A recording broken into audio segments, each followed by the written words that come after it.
The biggest issue that I see with technology is that it's completely unfettered. Anybody can use technology to create massive distribution of information that is not correct, is not real. Yeah. We as thought leaders, we as people who are educated still can at times cannot tell with our own eyes of what we're reading or what we're consuming is the real thing. Technology can be a great enabler in helping us combat that issue. The other way it can go is completely dystopian. It can completely erode the trust between the public and institutions. Welcome back to another episode of Wise on Air, the show where we talk to the world's leading minds on the future of education. My name is Bassem Hijazi, producer of the show. How will major global forces such as demographic changes, resource stress, technology, and economic power shifts change our future? At Wise, we have been trying to answer this question, but from the lens of education since our inception. And oftentimes, if you want to predict the future, the best place to start is looking at the past. So in this episode, we've decided to ponder about what is the current trajectory of the world, and what are the main megatrends we're observing which are driving that change. To answer this question, Wise director and host of this episode, Elyas Felfoul, sits down with award-winning media executive and entrepreneur, Anna Rold.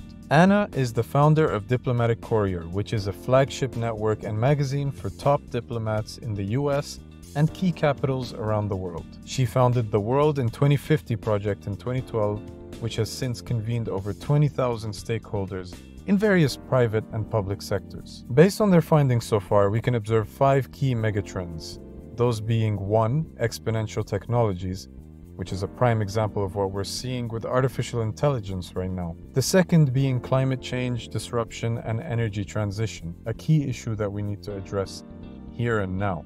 Another trend being individual and social well-being at an inflection point as more societies around the world begin to push it closer to the forefront of our priorities. And we're also seeing a great trend of societal and governance institutions under pressure, as we're seeing mounting challenges that threaten global security. International cooperation is becoming more often than not an exception to the rule. And finally, education and work are in need of rebalancing as we are forced to pivot in response to a nexus of impacts like the pandemic, tech innovation, and prioritizing well-being. If you're interested in reading more details about these documented megatrends, do take a look through the link in the description where you can learn more about World in 2050, their work, and how to get involved. And with that, let's jump to Elyas to kick off this conversation and learn more about the trends Anna has been observing.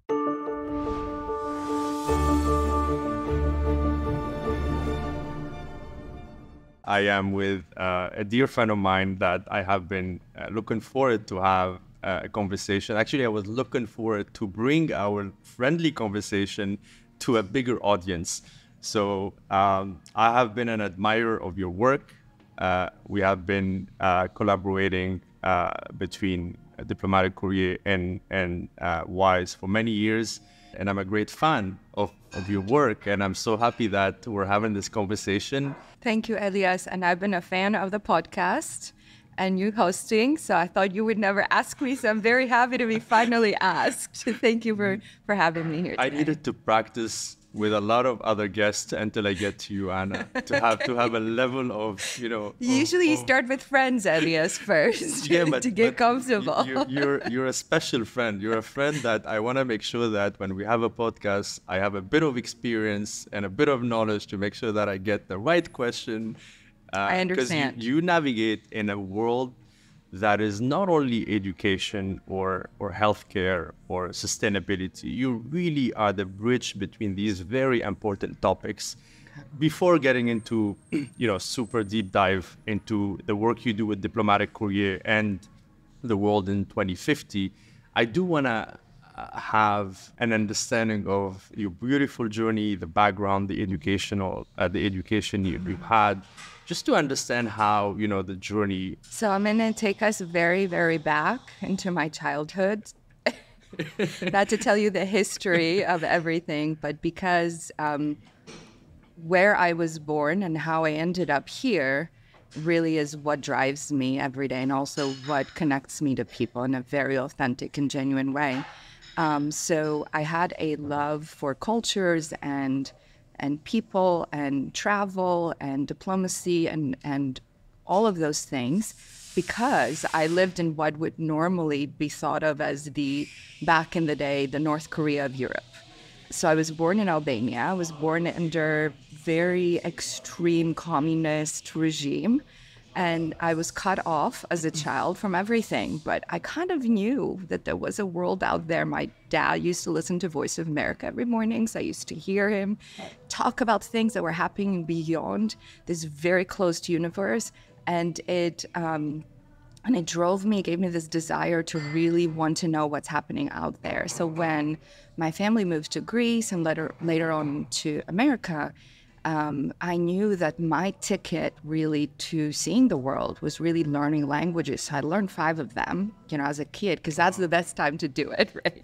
I can't learn We absorb everything at that age. Right, you're a sponge at that time. And so that desire, and so learning languages also helped you to learn about other cultures. So I really developed a deep desire to travel.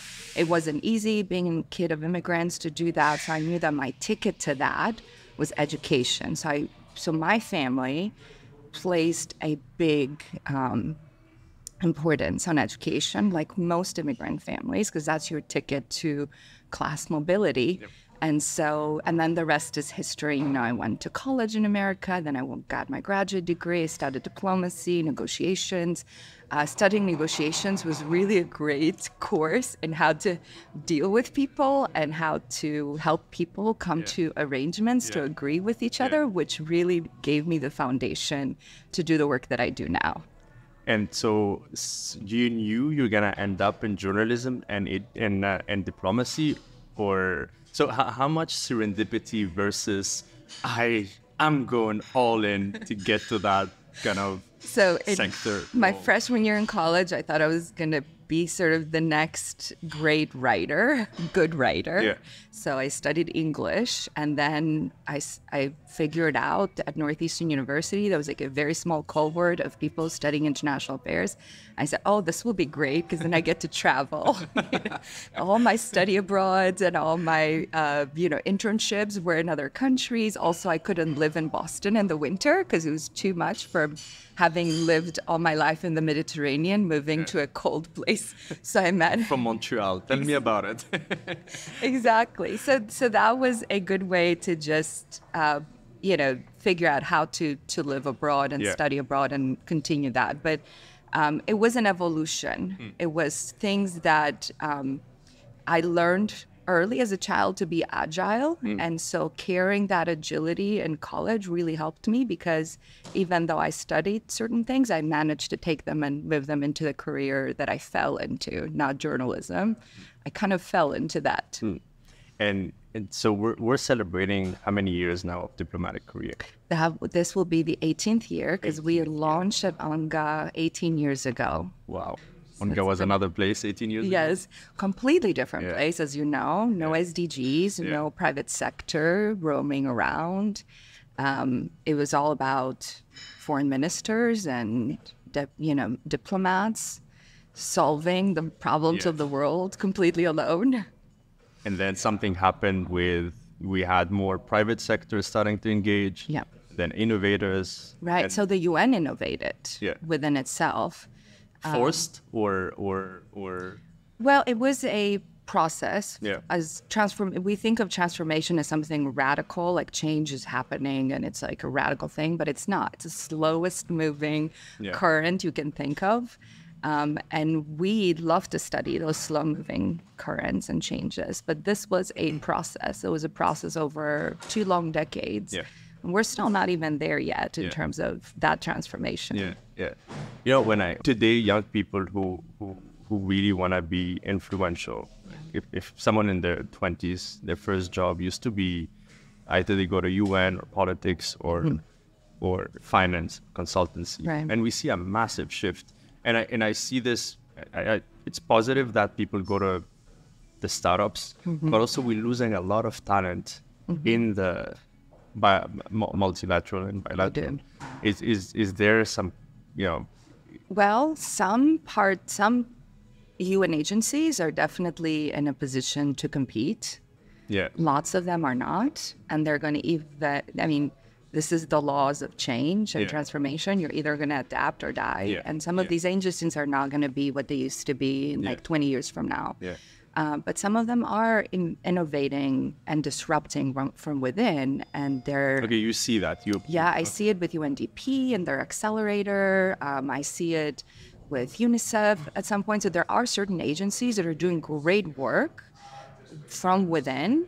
They're disrupting their own selves. They're cutting through their own red tape to get there, and they're adopting innovation in a way that is going to help them survive that kind of change. And others that are not, we keep calling. There's all this UN security drama happening just right now. We have UN Security Council members who are just not even showing up. So what will happen to this UN Security Council? I mean, for the 20 years that I've been involved and coming here, I've noticed calls from other emerging powers saying that the Security Council does not reflect the world of today. Yeah. The UN itself does not reflect the world post-World War II. Yeah.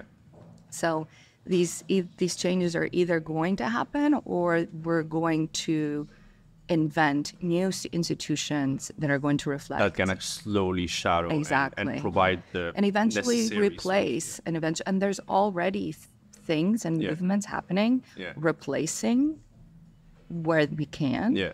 And then eventually that is just going to feel like this change happened dramatically quickly, but it's been in the works for 30, 40 years.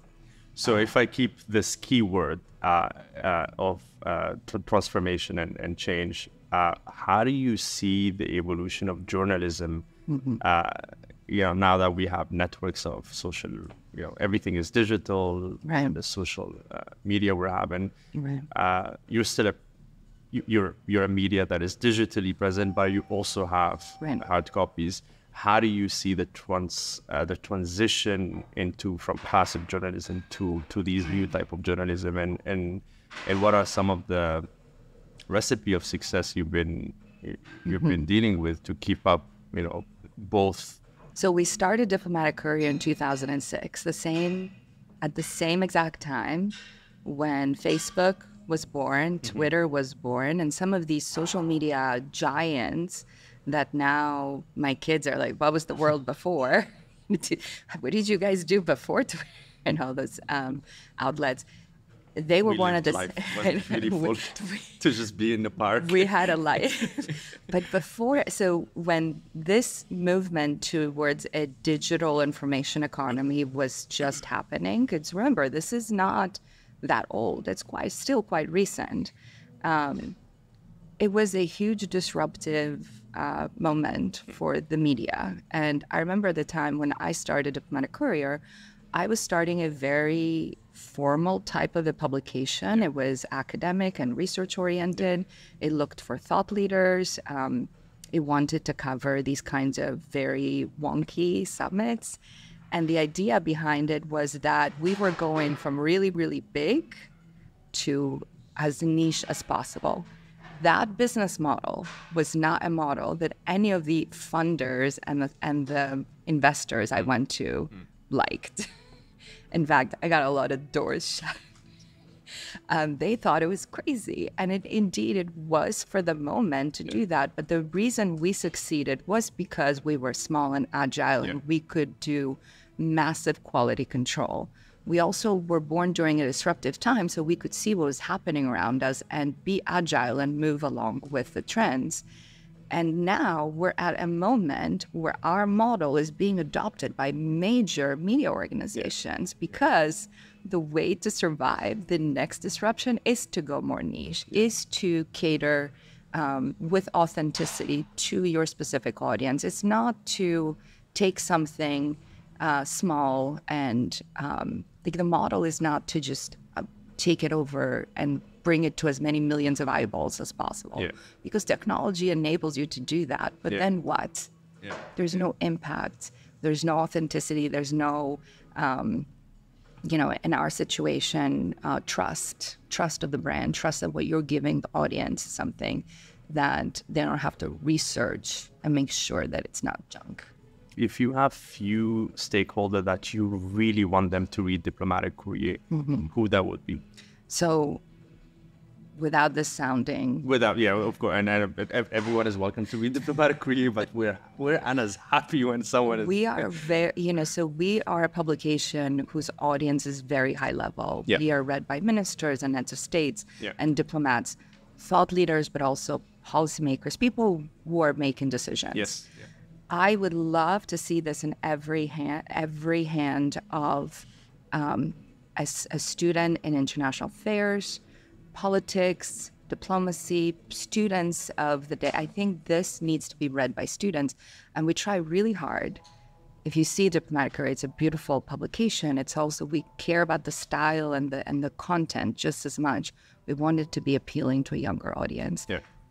They need to be involved. They need to be informed, and they need to be informed with long reads and in-depth pieces as opposed to just their feed on whichever social media outlet they follow. Yeah.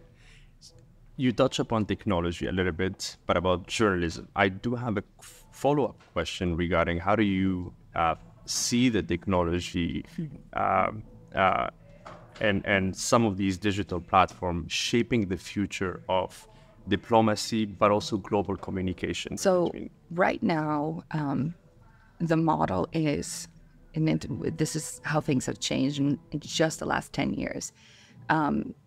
What's being fed to the public through these huge technology means, I mean, AI being one of them, and we're having a major existential discussion about AI right now for that very reason. Yeah. It's, as a toolbox, it has brought exponential capacities to those who are distributors of information. Yeah. It used to be that the fourth estate was an institution of authority. It is no longer an institution of authority, just like many of our other societal institutions is under attack.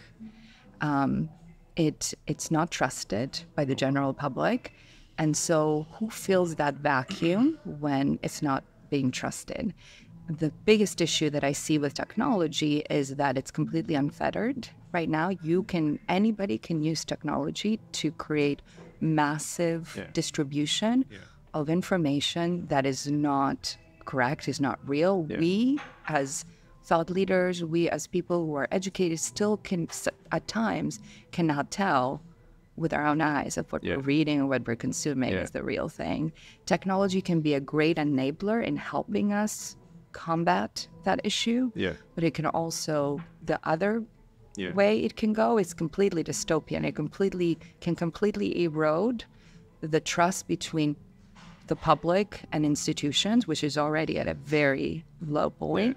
And it could create an even more, the outcome of authoritarian regimes, it could create massive disruptions, and we don't need to bring the mood down. Exactly. I mean, we heard, we were on the same event yesterday, and we heard so many paradoxal kind of point of view on people optimistic or pessimistic about the future. And now, obviously, AI is the main topic, the main technology tool that people are talking about. And as much as people are excited about how this is gonna impact our life and our roles, as much as people do not understand how we're gonna be able to just use the benefits and the positive that is coming out of these tools. And it's very hard, right? Even experts from the field, they don't know how, we don't know how to make it just positive. We can't tell what the unintended consequences can be. What we do know is that it can go south very easy because we know the nature of humans.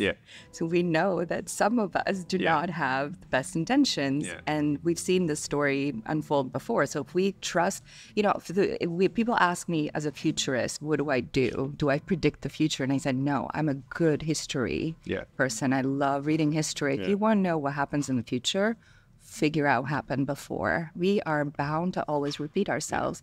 And so when it comes to technology, the big AI conversation we're having right now is not at all about the technology itself. Yeah. It's about our anxieties, our society. Are we going to do it this way, or are we? I love this. You know, that's what we're worried about. At the end of the day, that's the biggest issue that we're facing. And we control our anxiety and our behavior. Right. It's or to some extent we can control that. We can have a level of, we can create a framework for us to operate within. Yeah. There was this old parable or a story that they used to say here in the United States. There is an angry wolf and a good wolf, and which one are you going to feed, right? Which one is going to win when they're fighting? And it depends on who are you feeding. So when it comes to these technologies, to AI specifically, is it our better self that's going to feed the technology, or is the technology right now, these large language models are being trained by all the garbage that we have fed the internet the last 20 years. Yeah. And so it's a reflection of us. And so we have reasons to be worried. Yeah. So into the future now. Okay. All right. So let me get my magic ball real quick. You have like a magic stick? Oh, it's always like we have this big fish ball. We put in words in there. We shake it, and we're like, okay, that's what we're gonna do today. I like that. Okay. I kid because I don't want people to think. Why don't you see? No, I know. It's no one knows the future, and however we can contribute to try to build the future we want to imagine. Yeah. You created 18 years ago Diplomatic Courier, right. And more recently, like a real I'm gonna say it in French, startup, like a real leader of a startup. You pivoted, or not pivoted actually. You kind of created a spin-off. A spin-off. Yeah, that's exactly what that is. The world in 2050. Yes. We're not the world in 2030, or we're no. That was the year I was going to supposedly retire. It was the 70s. I was looking for a good soft landing for my retirement. I see how the vision worked its way. So what originally motivated you to launch the World in 2050 project? What gap were you seeking to address when it comes to humanity future? It's a easy question. It's a softball. Well, so my producer told me you need to ask this question. I'm happy to wax lyrical about World in 2050 for a very long time, especially here on the outskirts of the UN, where everyone's talking about 2030. And the reason we look at let me tell you a little bit about the story behind it. So the initiative started, we were covering all the multilateral summits. So at the G20 in Mexico in 2012, we got very engaged with the B20, which is the business counterpart of the G20. G20 is made up of a lot of these different groups that inform their proceedings. The B20 is the entire business community. They got together. We were covering their event. We were meeting with them, and they started talking about global talent skills and talent mobility for the 21st century. They, as a business community, at a time when we were still reeling from the 2008 financial crisis and all those things, they were there to talk about crisis issues as it relates to the world economy. They started talking about talent and education and how the skills gap and how the fact that there's certain parts of the world where the demographics will allow for much more employment opportunities, where there's parts of the world where will be a huge deficit, but our policy doesn't allow for that kind of mobility movement. They couldn't have predicted work from home back then and all that. But those were the things that they were talking about, that it was a huge business risk. That was trend one. We looked at the skills economy even back then in 2012, before you started hearing about blockchain and learning models and all of these new things. They were talking about them from an analog perspective. How does policy move in a way to help advance human flourishing? Human flourishing comes from education. We talked about class mobility is the quintessential way to make sure that society advances, right? Education. but education is being hugely disrupted. What's available in the global south is, we know there's a big number, a huge emerging number of young, talented people. There's an aging population in the global north. Yeah. Jobs over here, but not over here. Yeah. Talent over here, but not over here. So how do we reconcile that? That was trend one. And what we said at World in 2050 is, how do we help the future arrive well? How do we make sure that that we study history, that we make the right decisions now, we bring in the right stakeholders now to work on these issues, so that we're not, what we say is, we're either going to have a world that is completely dystopian because technology. We want to avoid that scenario. So how do we avoid that? And we're not futurists in the sense that we can predict what's coming, but we do use a methodology and a model when we do our convenings with our experts. We use innovation labs. We use the 3 Horizon model, where we ask them to look at the issues from the lens of today, and then short-term future, and then the longer-term future. Again, with the idea is that we will build scenarios together and see the range of things that could happen, and try to figure out how to disrupt or mitigate what could happen. It could be all the way to Mad Max. It could be Star Trek. How do we figure out, what's in between, and can we work towards the path of Star Trek? All right. For our audience, can we deep dive a little bit into these megatrends? There are 5. So tell us, what are the 5 megatrends?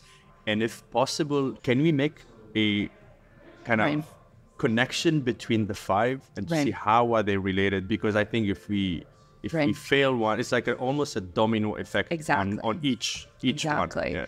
There is no solving one without the others. And so we picked those 5. It's because so it's exponential technologies, well-being and human health and human flourishing. It's education and work and labor. It's governance and institutions. Basically, there's a million problems. We're not going to boil the ocean. Diplomatic Courier cannot do that. World in 2050 cannot do that. The UN cannot do that. Yeah. They have 17 goals and hundreds of other sub goals, and we're still nowhere near getting where we want to get. So what we try to do with the 5 megatrends, they're all very interconnected. Again, you can't solve one without the other. And they're all layered. And we chose them because this is where we saw we could make the biggest impact if we figure out a way to create what we call interdisciplinary connections. At the end of the day, we are not a research think tank the way research institute or think tank the way maybe a Brookings is. We're more enablers or interlocutors. So we play the role of ambassadors. What we try to do is we leverage our brand and our ability to convene to bring the right stakeholders together to solve across these issues. Now, most of the conferences that are, you'll go to one for education or one for healthcare, and you'll be able to meet everybody who's doing stuff in education or everybody who's doing stuff in healthcare. Echo chamber almost, How often do you go to a conference where we're bringing you face-to-face with leaders that are having sort of the same anxieties and issues and challenges, but they're in completely different categories. They're in completely different genres. And what we've seen in the past 10, because this is a 10-year-old initiative now, is that these uncommon collaborations that are happening when cross sectors are getting together and learning from each other, is that they're able to advance solutions faster, because education and healthcare, for example, there are two genres that are facing very similar problems. And healthcare has advanced in some areas where education could really learn from. So I just for the example of healthcare and education, we run an accelerator. We work with founders of edtech companies that have been telling our ecosystem, imagine healthcare without technology, we would have been in big trouble. I mean, Yep. and in the case of education, it has been very difficult Right. to integrate Right. meaningfully education, to help teachers teach, to help learners learn, to help, and COVID have accelerated a little bit the mind shift, but it's still very hard to. It's very still hard. very hard. They're legacy institutions. They're like at the end of the day. And the institutions are very hard to change, by the way. People change all the time. It's in our nature. This is how we live. This is how we survived for 1,000 years of civilization. But institutions will try their hardest not to let you change. So 10 years journey in this. Things have been exponentially changing. Right. And we see it with the latest tool. Right. What is some of the contribution you believe the world in 2050 have brought to the table, and and what are some of the things that you would want to do faster to be able to contribute to the decision maker imagine the future that we hope we can get to? So the work we do is just always not flashy. It's mostly quiet and modest. As I said, our best work is done behind the scenes, is bringing people together. So bringing people together, and that's not an easy thing to quantify. Impact is not easy to quantify, as you know, right? You deal with startups and innovators who are trying to prove impact. I think the best thing we have done as an organization is advance some of these issues in a way that now they're a big part of conversations at the big boys tables or the big girls tables. They are now part of these conversations where people are moving the needle in policy. And that's not something that we take lightly. So we think this is a great burden to have, and that only gives us more impetus to do more of it. But it is the kind of work that is really hard to prove to the outside that it's bringing impact. One thing I did want to say is that as we are a group, a team of very agile professionals, World in 2050 and the megatrends are not something that we conceived 10 years ago and we're like, this is it. We're going to move forward these 5 megatrends for the next 30 years. We don't do that. We actually bring together our experts every year to inform us on how we need to revise. And we dropped a megatrend last year and we replaced it with something else. And the reason for that is because we do see this great exponential change happening. Sometimes change happens in 20 years and sometimes happens in 6 months, which is what's happened in the last year. Sometimes COVID happens and it completely disrupts everything you're doing. So we've been doing that as well. Recently, a lot of people from the tech world have met with, the Congress. And the idea is to really educate the Congress about the fast changing pace and the exponential changes happening in technology. And how do you see these two words that, I don't know, what's the average age of congressman right now? It's and old. Without, it's old and male. We can learn at any age, but there's a lot of things that is hard to change if you're 70 or 80. And so when it comes to reform and policy at that super high level, when we have decision makers that are completely disconnected from how things are changing, isn't it room for us not to be super hopeful? I mean, you know me. I'm a hopeless, optimist. So I would say, yes, there's the good, the bad, and the ugly of what's been happening the past couple of weeks. The good news is there's a real, genuine interest from this group of very powerful policymakers to understand, really, from a granular perspective, what the challenges and opportunities are with AI. That's the good thing. The fact that they're having so many conversations and they're bringing all the relevant actors is great.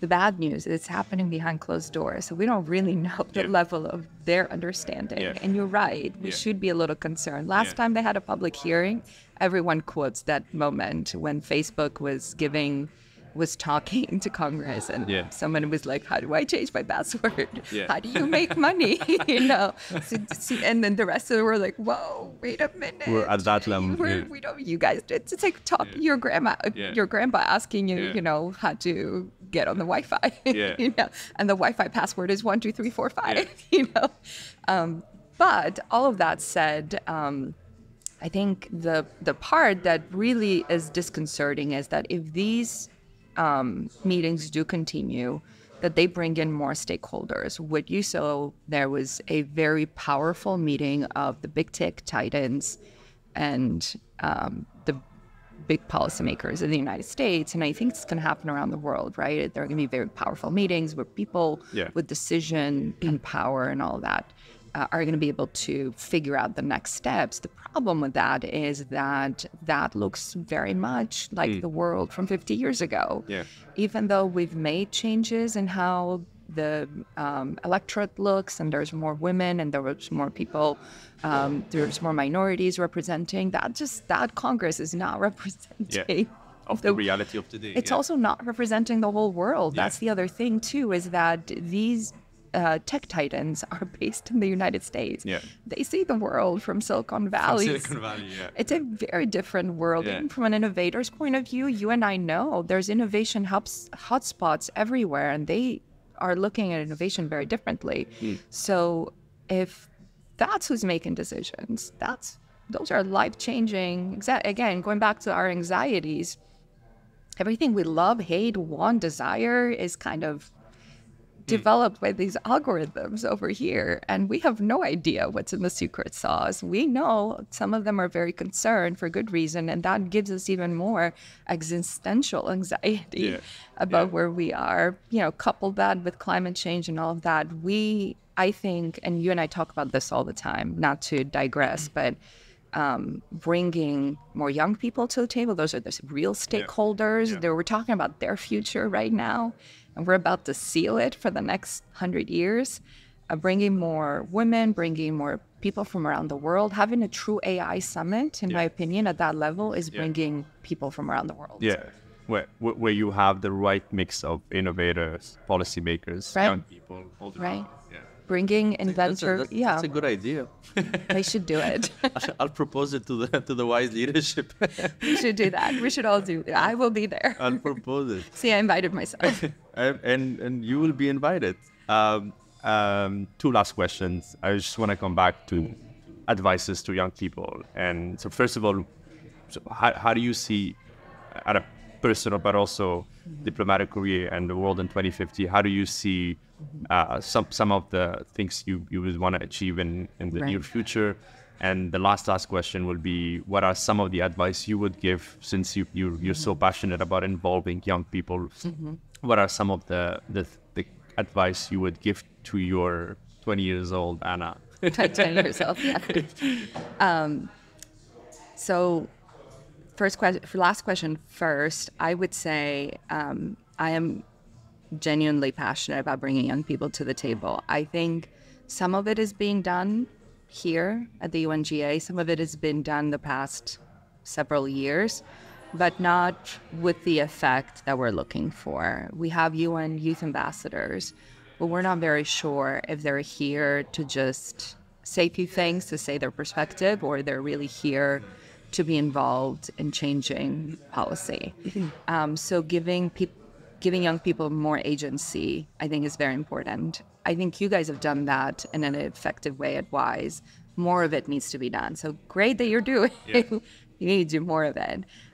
When we do our innovation labs at Diplomatic Courier, our age group is between 20 to 60 something. So basically, we don't think age is a barrier. We believe in lifelong learning. We also believe that people of all ages who are interested in being productive solution makers, they can all contribute. And that's why the outcomes from our innovation labs are so interesting, because you do have that person who retired and the young person who's just starting life, colliding in a very interesting way.